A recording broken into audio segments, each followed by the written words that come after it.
Bien, continuaremos nuestro estudio de Mateo y hoy comenzaremos en el capítulo 6 de Mateo. Así que acompáñame ahí a Mateo capítulo 6. Yo voy a dar lectura desde el verso 1 al verso 18, así que usted puede allí seguir la lectura en su Biblia. Mateo capítulo 6, del verso 1 al verso 18. Si hay alguno que no tiene Biblia allí, puede acercarse también algún hermano para acompañarle, por lo menos para esta lectura. Dice así Mateo capítulo 6, del verso 1 al 18. Dice: guardaos de hacer vuestra justicia delante de los hombres para ser vistos de ellos. De otra manera no tendréis recompensa de vuestro Padre que está en los cielos. Cuando pues des limosna, no hagas tocar trompeta delante de ti como hacen los hipócritas en las sinagogas y en las calles para ser alabados de los hombres. De cierto os digo que ya tienen su recompensa. Mas cuando tú des limosna, no sepa tu izquierda lo que hace tu derecha, para que sea tu limosna en secreto, y tu Padre que ve en lo secreto te recompensará en público. Y cuando ores, no seas como los hipócritas, porque ellos aman el orar en pie en las sinagogas y en las esquinas de las calles para ser visto de los hombres. De cierto os digo que ya tienen su recompensa. Mas tú, cuando ores, entra en tu aposento y cerrada la puerta, ora a tu Padre que está en secreto, y tu Padre que ve en lo secreto te recompensará en público. Y orando, no uséis vanas repeticiones como los gentiles que piensan que por su palabrería serán oídos. No os hagáis pues semejantes a ellos, porque vuestro Padre sabe de qué cosas tenéis necesidad antes que vosotros le pidáis. Vosotros pues oraréis así: Padre nuestro que estás en los cielos, santificado sea tu nombre. Venga tu reino, hágase tu voluntad como en el cielo, así también en la tierra. El pan nuestro de cada día, dánoslo hoy, y perdónanos nuestras deudas como también nosotros perdonamos a nuestros deudores, y no nos metas en tentación, mas líbranos del mal, porque tuyo es el reino y el poder y la gloria por todos los siglos. Amén. Porque si perdonáis a los hombres sus ofensas, os perdonará también a vosotros vuestro Padre celestial.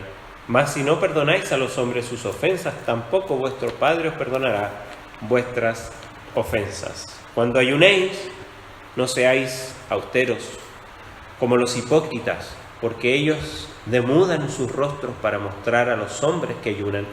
De cierto os digo que ya tienen su recompensa.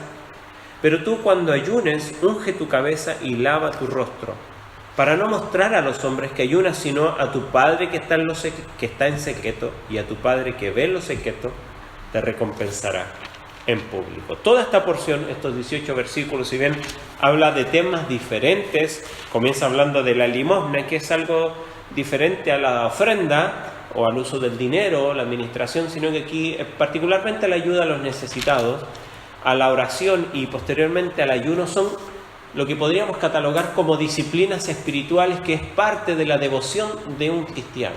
Por eso la hemos tomado en conjunto, la podríamos ver por separado, pero creo que aquí Jesucristo toma estas tres cosas y quiere enseñar algo más que simplemente cómo dar limosna o cómo ayudar a los necesitados. Creo que Cristo quiere enseñar algo más que simplemente cómo orar, ¿no? Incluso algunos lo han tomado literal y repiten esta oración modelo que tenemos aquí, ¿no? Y enseñar algo más que simplemente practicar el ayuno. Incluso Jesucristo asume que esto lo están haciendo o lo han de hacer los cristianos, porque dice: cuando pues des limosna, ¿no? Y cuando ores, y después más adelante cuando ayunes. O sea, Cristo está asumiendo que como creyente, tú y yo, son cosas que hemos de practicar. Pero hay un problema, y no es la práctica de estas cosas, sino cómo la practico. Y particularmente lo vamos a ver al final, qué es lo que motiva esto que yo hago. Pero quiero que veamos qué significa cada una de estas disciplinas y cómo diferenciarlas, ¿no? Porque Cristo nos está enseñando aquí de alguna manera, y si usted se da cuenta, cuando habla de la limosna, cuando habla de la oración y cuando habla del ayuno, dice: no lo hagan como los hipócritas. Nosotros conocemos esa palabra, ¿no? Y esta palabra claramente la Escritura siempre nos desafía a estar en guardia contra la hipocresía, ¿no? Tenemos ahí en Lucas 12:1 cuando nos dice que estando allí las multitudes contra Jesucristo, Él les advierte, le dice: tengan cuidado con la levadura de los fariseos, es decir, de su hipocresía. Nosotros entendemos la metáfora. ¿Qué hace la levadura? Un poquito de levadura, ¿qué hace? ¿Un poquito de la masa o toda la masa? Dice, un poquito de levadura leuda toda la masa, ¿no? Afecta toda la masa, aunque sea muy poquito. Y nosotros sabemos que se necesitan muy poquitos gramos para muchos gramos de harina. Por lo tanto, esa poquita cosa que puede afectar, puede hacer un gran efecto en otras cosas mayores, o un poquito puede afectar toda nuestra vida. En Eclesiastés se nos da la instrucción, dice: guardaos de las zorras pequeñas, porque son las que dañan las viñas. Las zorras más grandes se paraban en sus dos patas y comían del fruto, pero las pequeñas, ¿qué hacían? Tenían que saltar, entonces rompían toda la viña. Y a veces son esos pequeños detalles, eso que hace la diferencia entre que a veces para nosotros no puede ser significante a priori, pero para el Señor es importante. Y si para Dios es importante, entonces hemos de considerarlo. Y Jesucristo aquí dice que hemos de ayudar a los necesitados, que hemos de orar, que hemos de ayunar, pero que debemos de tener cuidado de la hipocresía. Porque ya nos advirtió, o más bien ya nos puso el estándar. ¿Se acuerda? Vimos ahí capítulo 5 de Mateo, cuando nos dice en el verso 20: porque os digo que si vuestra justicia no fuere mayor que la de los escribas y fariseos, no entraréis en el reino de los cielos. Entonces, los fariseos y los religiosos del tiempo de Cristo, ellos guardaban la ley. Ellos eran obedientes a la palabra de Dios. Ellos eran personas piadosas, eran personas santas. Sí, lo eran. ¿Cuál era su problema? Que lo que motivaba su corazón era incorrecto. Y ya vimos, ¿no?, cómo el cristiano debía tratar con la ira, ¿no? ¿Se acuerda ahí del verso 21 en adelante? Vimos también acerca del creyente y la fidelidad con su esposa, ¿no?, con la fidelidad de sus palabras, con la fidelidad a los juramentos, ¿no? Y cómo el estándar Jesucristo lo va poniendo cada vez más alto, ¿no? Y vimos la última vez también en cuanto a la ofensa, cómo reaccionar, ¿no?, cuando nos ofenden. Y claramente, oíste que fue dicho ojo por ojo. El Señor Jesucristo dice, ¿no?, si te vuelve la otra mejilla, si te dan en la derecha, vuelve la otra. Y no es permitir el abuso, al contrario, es vencer el mal con el bien, ¿no? Obviamente no está aquí, y lo vimos la semana pasada, no está Jesucristo apoyando que se pueda permitir el daño físico a las personas. Al contrario, lo que está diciendo que la única manera de vencer el mal es con el bien. Y cuando nos ofenden, lo único que rompe ese círculo vicioso es el perdón, ¿no? El perdón que solamente el creyente puede comprender porque ha sido perdonado. Y ahora en el capítulo 6 ya empieza a entrar en cosas realmente prácticas, cosas que tienen que ver con el resultado de yo ser un creyente. Y lo primero que aborda es ayudar a los necesitados. Permiso. Y cuando dice allí, en cuanto a hacer el bien, ¿no?, y perseverar en la práctica del bien, nos instruye. Y fíjese, repasemos nuevamente, dice ahí, guardaos de hacer vuestra justicia, y va a mencionar algo que en cada una de las tres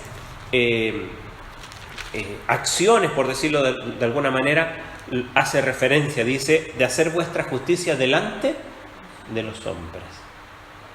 Y Cristo va a hacer la diferencia. Dice, porque esto es lo que hacen los hipócritas. ¿Lo hacen para quién? Para que otros los vean. Vosotros lo que debéis hacer es hacerlo para que, no para, sino sabiendo que a pesar de que yo no soy consciente, porque uno dice, ¿me estará viendo el Señor lo que yo hago? Siempre la respuesta es sí. Siempre, todo lo que usted haga, Dios lo conoce. Todo lo que yo hago, Dios lo conoce, sea bueno o malo también. Dios lo sabe. Por eso Jesucristo dice, cuidado, guardaos, cuídense de que sus obras de justicia sean hechas delante de los hombres. ¿Por qué? Dice allí. De otra manera no tendréis recompensa de vuestro Padre que está en los cielos. ¿Por qué no tendréis recompensa? Porque el buscar hacerlo delante de los hombres, ¿cuál es la recompensa que se busca? Que la alabanza venga ¿de quién? De los hombres. Y como normalmente cuando se hace delante de los hombres, viene esa recompensa de los hombres, de los seres humanos, entonces ya tiene lo que buscaba, pero no tiene ningún valor espiritual. Entonces Cristo aquí lo que está enseñando es el rechazo de cómo se practica la devoción, no el no hacerlas. Hay un libro de Donald Whitney que se llama Las disciplinas espirituales, y él aborda la meditación en la escritura, la lectura de la escritura, el escuchar la escritura, el meditar las escrituras, la oración, habla del ayuno, habla de la ofrenda, habla de la mayordomía, del tiempo, del dinero, habla del retiro, del silencio, cuán necesario es también a veces en nuestra vida apartarnos. En un libro que se puede recomendar, que son, por decirlo de alguna manera, lo que viene a ser el resultado del hecho de ser un creyente, ¿no? Cuando yo llevo a la acción, ¿cómo manifiesto? ¿Qué evidencia hay de que yo soy un creyente? Bueno, lo que yo hago. Que no es un medio para ser un creyente, que no es un medio para alcanzar el que Dios me dé un like y me diga, muy bien, Felipe, ¿no? Sino es el resultado de que yo soy un hijo de Dios. Pero lo que Cristo está haciendo aquí es rechazar la práctica farisaica de estas devociones. Entonces el Señor pasó de las enseñanzas que daban los fariseos a examinar ahora las obras de ellos y de cómo lo hacían hipócritamente. Entonces Jesús habló primero de la práctica de dar limosna, y la justicia no es esencialmente un asunto entre la persona y los demás, sino que la justicia, los hechos rectos, son un asunto entre el hombre, el ser humano, y Dios. No es para los hombres. Por lo tanto, las obras que de uno no deben exhibirse delante de otros para que luego la recompensa venga de ellos. Eso es lo que nos está diciendo Cristo aquí. Que las obras que uno debe hacer o deben exhibirse no debe ser delante de los hombres, pues si no, la recompensa va a venir solamente de ellos. Los fariseos lo que hacían, ellos que hacían gala de las limosnas que daban a los necesitados, entonces iban a las sinagogas o en las calles pensando que así probaban que eran realmente justos. Entonces decían, atención, vamos a dar una gran obra de caridad, ¿no? Para que todos lo vieran y todos dijeran, qué santos estas personas, qué buenas estas personas. A mí me encanta que hayan hoy en el mundo obras de beneficencia que ayudan a gente necesitada. Yo recuerdo cerca de mi hogar había un centro de ayuda para niños con síndrome de Down, y a veces con familia íbamos y ayudábamos allí, y hacíamos lo que podíamos ayudar, y era algo bueno. Pero uno siempre tiene que tener el cuidado de qué me motiva a mí a hacer aquella ayuda, aquel que la necesita. ¿Lo hago por él? ¿Lo hago por mí? ¿Lo hago por Dios? Y aquí Cristo nos está diciendo cómo debemos hacerlo y por qué debemos hacerlo. Y el Señor dijo que al dar limosna, la mano izquierda no debe saber lo que hace la derecha, a veces me acuerdo una hermana en mi iglesia en Chile decía, Felipe, me dice, yo me puse la ofrenda en la mano derecha y me la pasé a la otra mano, ¿estará bien? No se interpreta así de manera tan literal. Lo que está queriendo decir es que el acto debe ser tan secreto que la persona olvide lo que ha dado, que no tenga que no quede registro para nuestra gloria de lo que yo hice, que lo que di me desprenda de tal manera que me olvide de lo que acabo de hacer. porque aún incluso quizás no lo vieron las otras personas, pero lo hice para mí. Soy tan egoísta que no me importa lo que piensen los demás, pero me importa mucho lo que digo yo. Entonces, aunque no hay más personas, estoy yo presente y me alabo a mí mismo. Entonces llevo registro y anoto y me enaltezco a mí mismo con lo que yo hago, ayudando a otras personas. Entonces, el Señor nos está instruyendo y nos dice: cuidado, cuidado, hijos, cuidado de cuando ayuden a otros, lo hagan para gloria propia, ya sea recibiendo alabanza de otros o la alabanza de sí mismo. El único que ha de ser consciente de lo que hacemos es nuestro Señor. El acto debe ser tan secreto, como dijimos, que la persona olvide lo que ha dado. De esta forma muestra su justicia ante Dios y no ante los hombres, por lo cual el Señor lo va a recompensar en público. No debe esperar recibir recompensa, ¿no?, tanto de Dios como de los hombres, como hacían los fariseos. Y aquí cuando dice que recibirá, es interesante, mire, en 18 versículos que leímos recién, 10 veces Jesucristo menciona a Dios como Padre. No sé, los que somos padres de aquí y madres también, ¿no?, en nuestra relación con nuestros hijos, siempre queremos que ellos se sientan, que cuando hacen algo correcto, poder felicitarlos, animarlos, ¿verdad? ¿No? Que se sientan respaldados, ¿no?, y animados por una buena obra que han hecho, porque han hecho lo correcto. Y creo que Cristo tiene en mente esto. Tenemos un Dios que no solamente es ahí el testigo de lo que hacemos, sino que principalmente es nuestro Padre y está interesado en cuanto a nuestro cuidado de nosotros como hijos, como hijas. Entonces, el Señor no es ese Dios al cual muchas veces hacemos las cosas motivadas por el temor. Quizás Dios me va a hacer algo.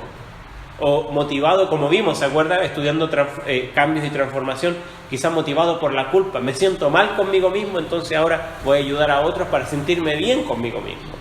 O hacerlo por orgullo, mostrándole a Dios: ajá, mirá, qué bueno que soy, qué buen hijo que soy.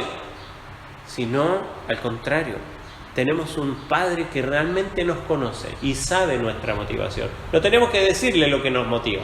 Él conoce tu corazón.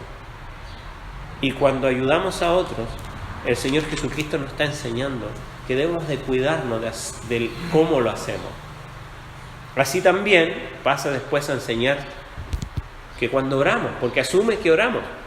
Y Jesús habló luego acerca de la oración, ¿no?, que los fariseos acostumbraban a hacer en público, ¿no?, en lugar de hacer que la oración fuera un asunto, como dijimos, no entre la persona y los demás, sino que entre uno y Dios.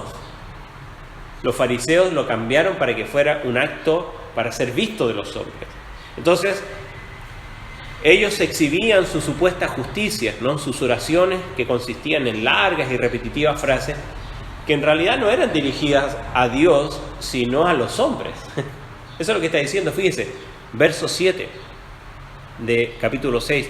Y orando no uséis vanas repeticiones como los gentiles, que piensan que por su palabrería serán oídos. Sus oraciones no iban dirigidas a Dios, eran a los hombres. ¿Se acuerda? La Escritura nos muestra que había un fariseo: gracias Dios porque no soy como este publicano. ¿Se acuerda? Era para que los hombres vieran qué tan santos eran ellos por medio de sus palabras. Y la verdad es que Cristo nos está enseñando cuidado de cómo oramos, porque asume que oramos. Y oramos en público, sí, tenemos una reunión, a veces alguno ora, cuando nos juntamos el miércoles oramos, ya sea de 2 en 2 o cuando oramos todos juntos. Pero aquí está enseñándonos de cuidado, no solo con las palabras que usamos, sino cuál es nuestra actitud al orar. Jesús condena esta práctica y la oración nos está enseñando que debe ser dirigida a nuestro Padre. Nuevamente, como dijimos, refiriéndose a nuestro Padre que está en secreto. ¿Se acuerda Daniel ahí en Babilonia? Él dice que oraba 3 veces. Entró, él lo hizo públicamente, porque uno diría: pero ¿cómo Daniel? Porque él abrió su ventana para que todos lo vieran. No, lo que estaba haciendo era él haciendo un acto no de rebeldía, sino que de obediencia a Dios. A él se le prohibió orar a Dios, ¿no? O en realidad el edicto era que no se podía orar ni adorar a ningún otro Dios que no sea Nabucodonosor. Pero él dice, yo voy a ser fiel a mi Dios.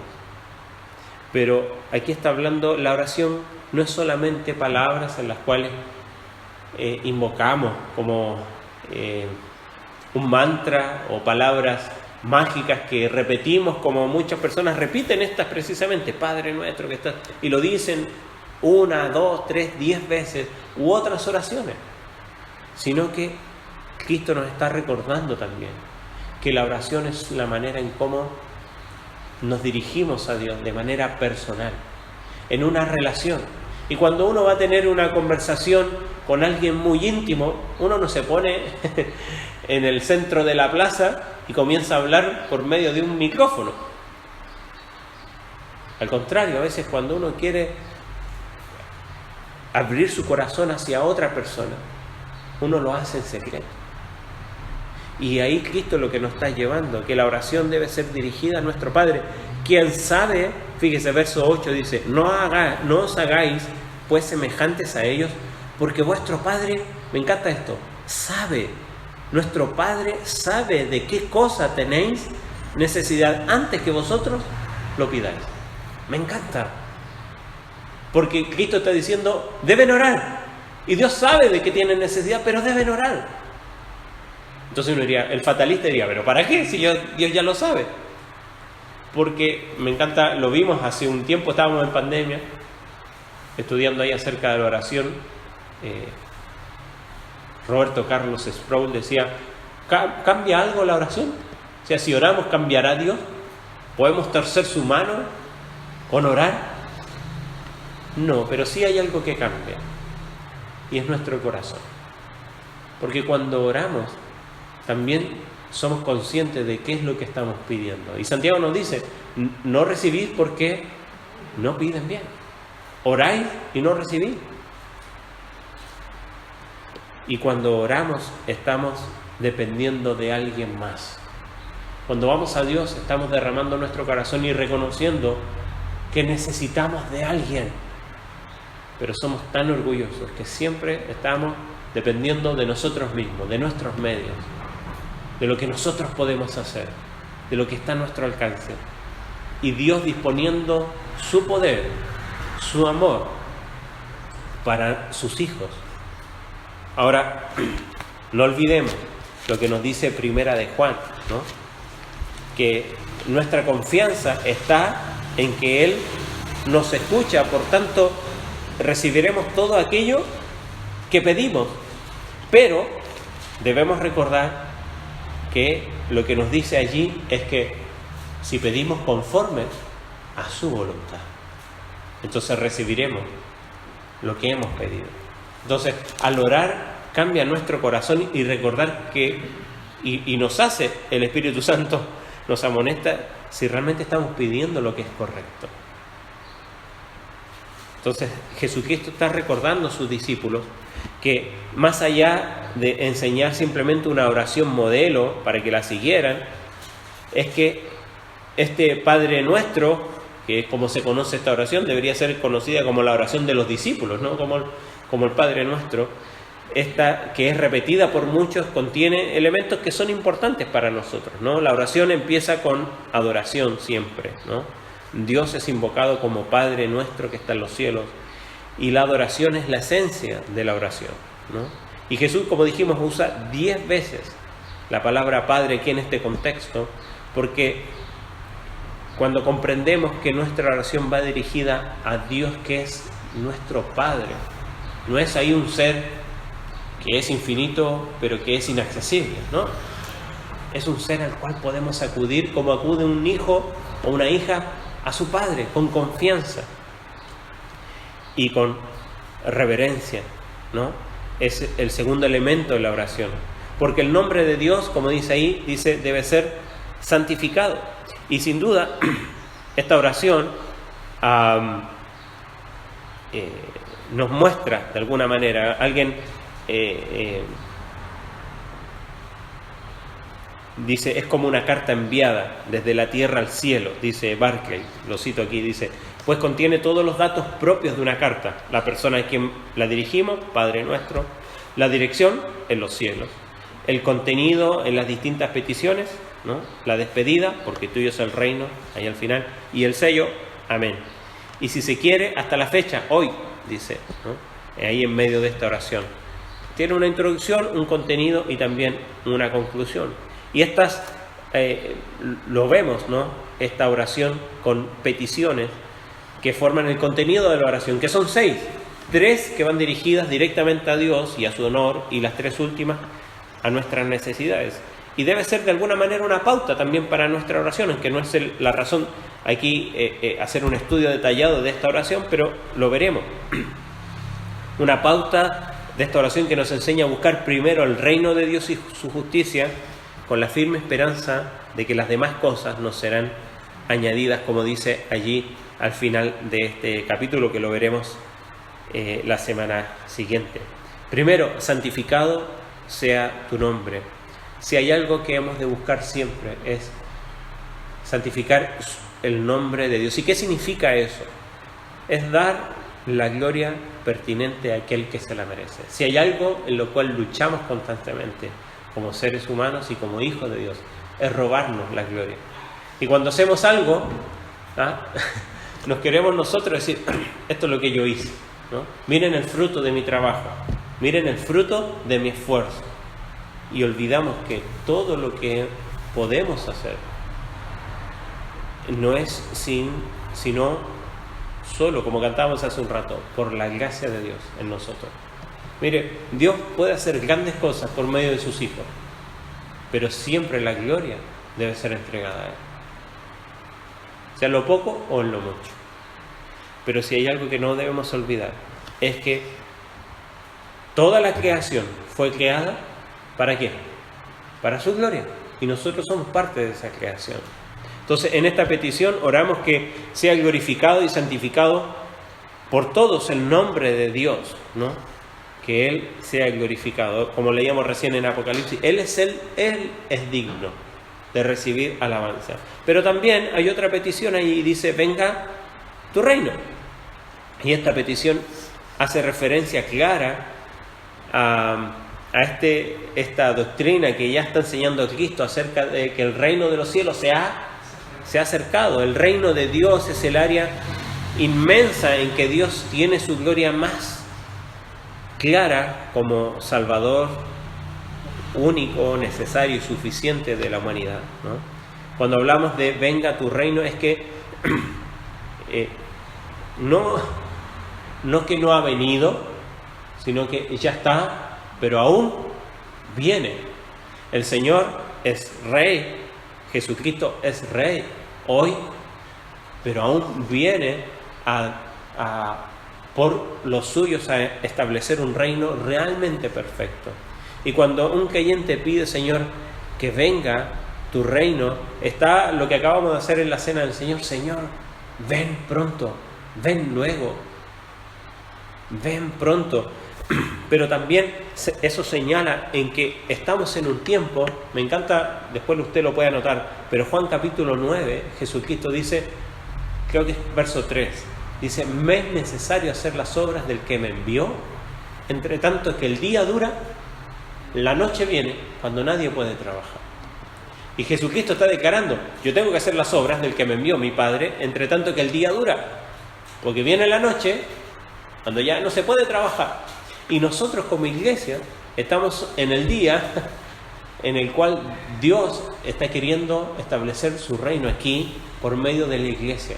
¿Y eso qué significa? La iglesia tiene una misión. ¿Cuál es la misión de la iglesia? ¿Juntarse los domingos? ¿Cantar? ¿Recoger ofrendas? La misión de la iglesia es ir y hacer discípulos. Proclamar el nombre de Cristo a aquellos que no le conocen. Enseñando y bautizándose en el nombre del Padre, del Hijo y del Espíritu Santo. Que proclamemos el Evangelio a todo aquel que ha de escuchar, que está a nuestro alrededor. Y esa es la tarea de la iglesia. Y cuando decimos, Señor, venga a tu reino, es porque estamos en acción, ¿no?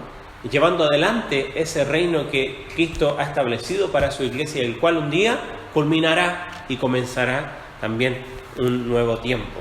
Pero también hay otra petición que tiene que ver con Dios, y es: hágase tu voluntad como en el cielo, así en la tierra. Lo que pedimos, hágase tu voluntad. Me encanta, Jesucristo oró de la misma manera. ¿Se acuerdan en Getsemaní, antes de ser crucificado?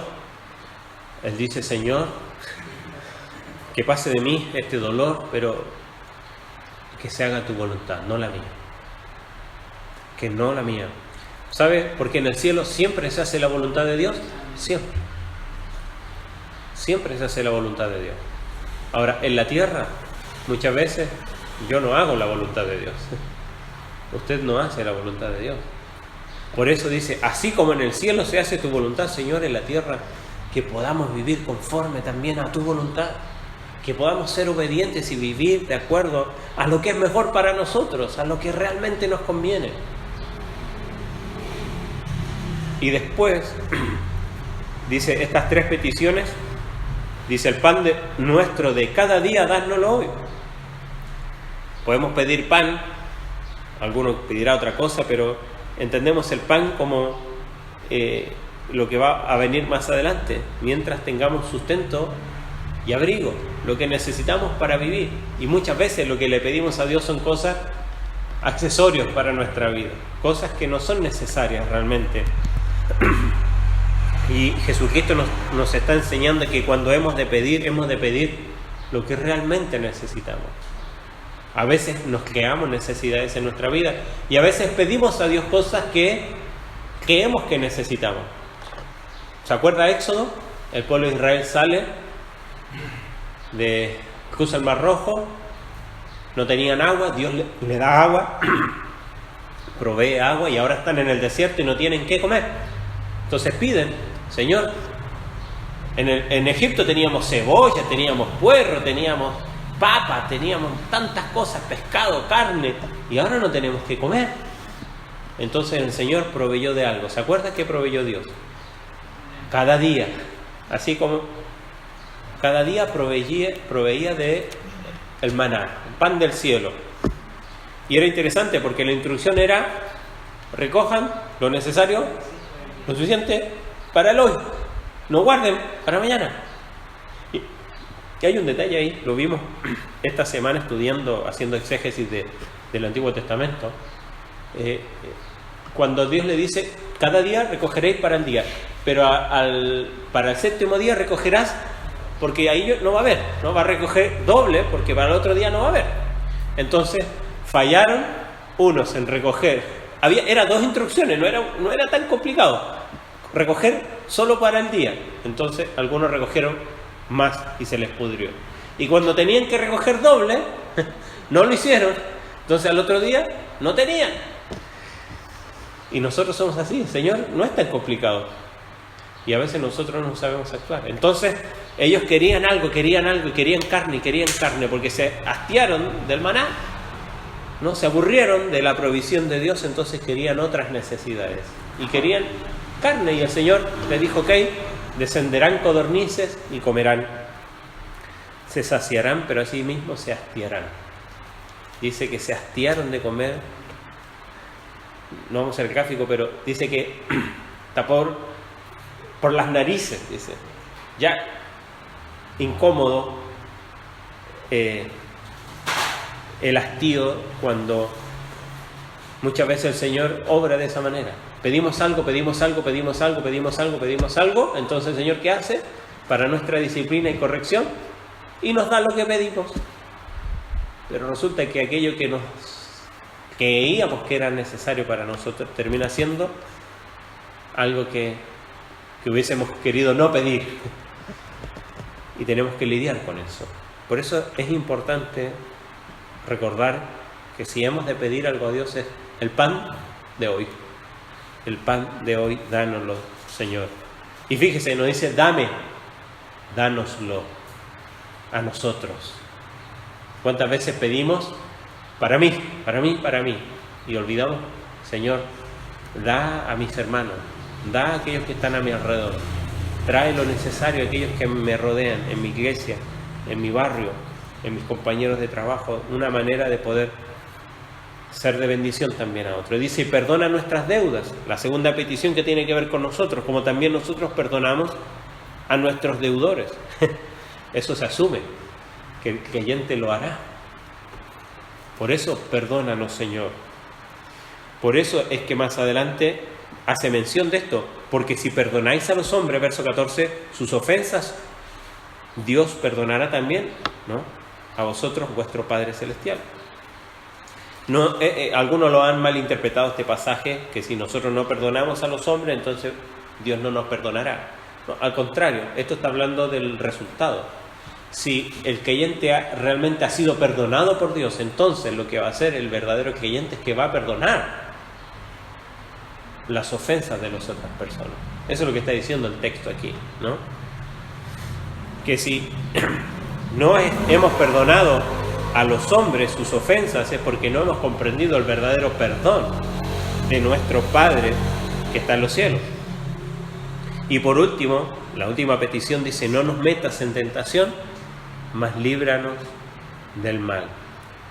Santiago 1 es claro que nos dice que el Señor no tienta a nadie, sino que de nuestras propias concupiscencias, nuestros propios deseos desordenados, somos atraídos al pecado, somos seducidos. Ese literalmente es el anzuelo, ¿no? Así, es la carnada, el cebo cuando uno va a pescar, ¿no? Es atraído, y cuando ya uno el pecadito lo muerde, entonces somos agarrados. Así funciona el pecado. Y el pecado siempre da a luz la muerte. Por eso, si hay algo que hemos de pedir a Dios, es, Señor, líbranos de la tentación, líbranos del mal. Porque vivimos en un mundo que constantemente nos está ofreciendo algo que es placentero, que no necesariamente es algo intrínsecamente malo a veces, pero es temporal. No tiene nada que ver con lo eterno. Y termina muchas veces siendo aquello por lo cual terminamos cayendo en nuestra vida.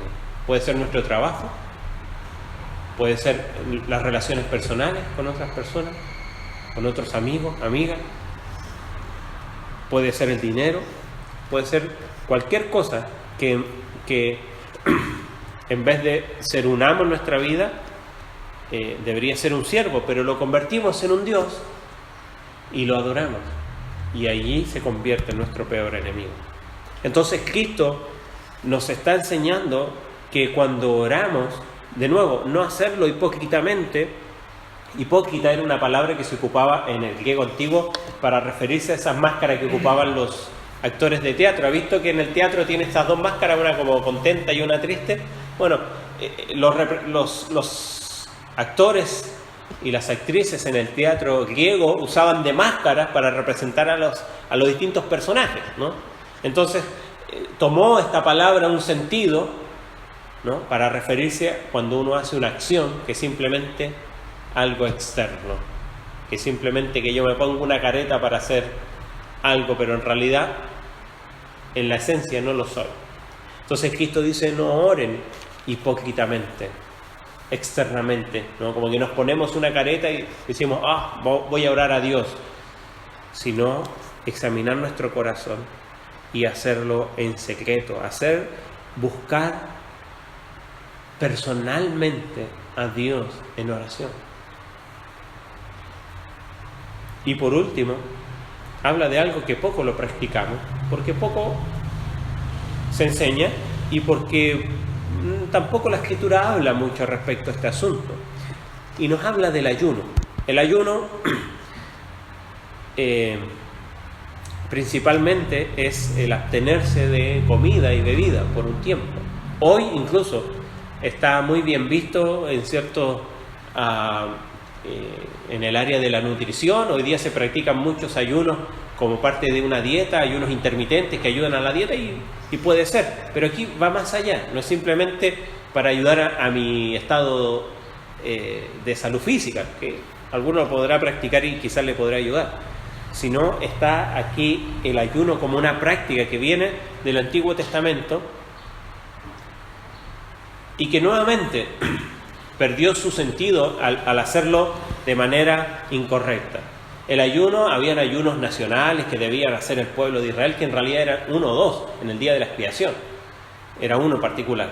Y después habían ayunos personales, pero el ayuno siempre tenía que ver no solamente con privarme de algo, sino que ¿por qué yo me privo de esto?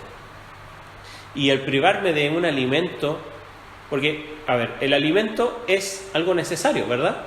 Nosotros necesitamos alimentarnos, ¿cuánto? O comemos el lunes y no comemos hasta el otro lunes. No, nos vamos a comer por toda la semana. No, el alimento es algo que necesitamos día a día y a veces 3, 4 veces al día. Necesitamos estar alimentándonos porque es algo necesario en mí. Y el ayuno, lo que quería recordar al ser humano, al creyente, al que busca a Dios, es que también hay algo que necesitamos. Así como el alimento físico, hay alguien que necesitamos, que es Dios mismo. Y había esta práctica de apartarme o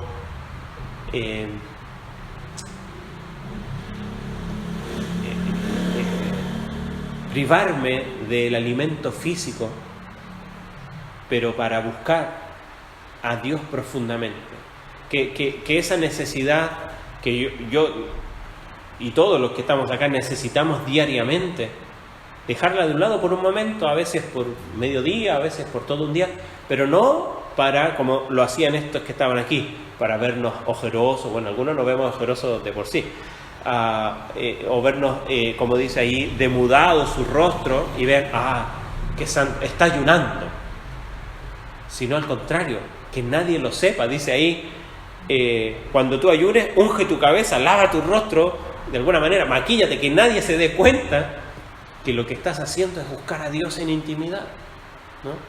En este libro de Donald Whitney, donde habla de disciplinas espirituales y habla del ayuno, lo relaciona mucho con el retiro, con el apartarse a veces y tener un tiempo a solas con Dios, y a veces salir de la bulla del día a día y tener un tiempo. A veces puede ser algunas horas, puede ser mediodía, pero un momento donde uno puede contemplar. Y a veces por eso es bueno irse a la naturaleza, porque ahí la naturaleza cuenta la gloria de Dios, ¿no? Irse a un lugar espacioso donde uno pueda contemplar aquello que Dios creó para su propia gloria, o una noche estrellada y disfrutar de ahí del silencio, pero apartarse, pero con el motivo correcto, no para que vean mi santidad, sino para buscar ser satisfecho en Dios. Entonces, en cualquiera de estas disciplinas espirituales, ya sea el ayudar a los necesitados, la oración o el ayuno, el Señor nos está enseñando que siempre, siempre debemos preguntarnos el por qué. ¿Por qué hago lo que hago? Si usted es un hijo o una hija de Dios, ¿por qué viene a la iglesia? ¿Por qué ofrenda? O aquí, ¿por qué ayuda a otros? ¿Por qué ora? ¿Por qué ayuna? ¿Por qué buscaría a Dios? ¿Por qué hacemos lo que hacemos como hijos de Dios? ¿Para alcanzar algo? ¿Para ser más santos? ¿Para que Dios se agrade de nosotros? ¿Para que no me castigue? ¿Para sentirme bien conmigo mismo? ¿Por qué hacemos lo que hacemos? ¿Por nuestra gratitud a Jesús? ¿Porque es lo correcto simplemente? ¿Porque buscamos el reconocimiento de las personas? Ayudar a los necesitados, en este caso la oración y el ayuno, pueden ser cosas valiosas para el desarrollo de una piedad personal, una vida cristiana. Y Dios recompensará a aquellos que la practican sinceramente delante de Él, pero pueden también practicarse con hipocresía, como vimos aquí. Fíjese, verso 2, verso 5, verso 16, para conseguir el elogio de otras personas, para la aprobación de los líderes de la iglesia, para la aprobación de otras personas, para la acumulación de bendición material en esta vida. Y un vistazo a esta enseñanza de Jesús en esta sección nos confirma que su crítica contra los líderes religiosos se dirige a la corrupción interior, a su hipocresía, que es la pecaminosidad que lleva a su propia glorificación. Pero como vimos, hay uno solo que merece gloria, y es Dios, no nosotros, ni la iglesia. Lo vamos a hacer, vamos a ir a ayudar a los necesitados. Alguna vez lo hemos hecho. Cuando vino la crecida fuimos a ayudar allá a los vecinos. Para la iglesia fue a ayudar. Ni para la iglesia, para la gloria de Dios. Esta corrupción era estimulada por la recompensa externa que recibían cuando satisfacían su deseo de atención con elogios del pueblo o los dirigentes religiosos, y eran un ejemplo clásico de motivos mezclados. Cuando fuerzas motivadoras buenas, pero también malas, se unen de manera poco sabia o más bien perversa. Y este deliberado proceder movido por diversas motivaciones es lo que Jesús está condenando aquí. No está condenando orar, no está condenando ayudar, no está condenando el ayuno. Al contrario, lo que me motiva a hacerlo. Y si hay alguna motivación, por lo menos yo quiero mencionar dos, que nos debe empujar a hacer lo que hacemos. Segunda de Corintios, capítulo 5, verso 14, Pablo dice: porque el amor de Cristo nos constriñe. Esa idea es que nos empuja. Y si hay algo que nos debe empujar a hacer algo, es el amor de Cristo a nosotros. Primera de Juan nos dice: nosotros le amamos a Él, ¿por qué? Porque Él nos amó primero. Si hay algo que debemos hacer, nunca lo hagamos para que el pastor me vea, para que los hermanos me vean, para que otros me vean, para que mi esposo, mi esposa, mis hijos. Por Cristo, por su gloria, por su amor, por amor a Él. ¿Sabe? Porque la verdadera experiencia de ese amor celestial se va a manifestar en que hagamos las cosas por amor hacia los demás. Y podemos sentirnos motivados por el deseo de también imitar a Jesús, que es nuestro Maestro, porque Él, si hizo algo, lo hizo por amor. Me encanta ahí cuando dice Juan capítulo 13, antes de precisamente de la cena, dice: los amó hasta el fin. Dice, hablando ahí de los suyos, porque ahí en un momento más se iba a manifestar el que lo iba a entregar, el que lo iba a traicionar. Después Pedro más adelante lo iba a negar, pero ¿sabe? Cristo los amó hasta el fin. Y eso debemos de imitar. Pero también puede haber otra motivación correcta por el que hacer las cosas, y es la gratitud. La gratitud por la gracia de Dios de mandar a su Hijo en rescate por nosotros. Si hay algo que es indicio de que Dios no está en la vida de las personas, es la ingratitud. Pablo le escribe a Timoteo, dice: en los postreros tiempos vendrán tiempos peligrosos. Y dice más adelante: serán personas vanagloriosas, soberbias, blasfemas, desobedientes a los padres, ingratos. La ingratitud. La ingratitud. ¿Se acuerda que el Señor sanó a varios leprosos? ¿Se acuerda cuántos volvieron? De 10, uno solo. Uno solo volvió a agradecer. Y si hay algo que nosotros hemos de mirar en nuestro corazón, que ha de ser una fuerza motivadora, es la gratitud que se desarrolla mirando constantemente más allá de nosotros mismos a la obra de Cristo en nosotros. Y miramos nuestra condición y vemos que no lo merecemos, y vemos que seguimos siendo pecadores, y vemos que seguimos fallando, y vemos que seguimos luchando en nuestros pecados. Sin embargo, Dios nos ha redimido y nos ha salvado. Por lo tanto, hemos de estar agradecidos a Dios. Amén. Y si hay algo que debe motivar lo que usted haga, en este caso, ayudar a los demás, la oración, el ayuno, pero así también cualquier devoción, cualquier práctica, cualquier disciplina espiritual, debe ser no hipócritamente, no para ser visto por los demás, no para gloria personal, sino sabiendo de que hay alguien que nos ve. Tampoco esperando que Él nos recompense. Cuando dice Él recompensará en público, ¿cuándo va a ser eso? Preguntaba alguien. ¿Cuándo será ese día? Un día el Señor, pero en su gloria. Así que va a ser para su gloria, ya excepto de pecado, así que no nos vamos a enseñorear nosotros de esa recompensa. Pero sí, un día el Señor va a recompensar a sus hijos. ¿Pero sabe para qué? Para que pongamos esas mismas recompensas a sus pies. para tener con qué venir a alabar a nuestro Dios, no para gloria nuestra y decir, mira, yo voy a hacer allí, tengo más rayitas que tú, no, sino para poder decir, Dios, tengo algo que traerte a ti para alabarte. Allí va a ser la recompensa. De este lado del cielo, hermano, cuidado cómo y por qué hacemos lo que hacemos. Si no es por gratitud o por amor, cuidado.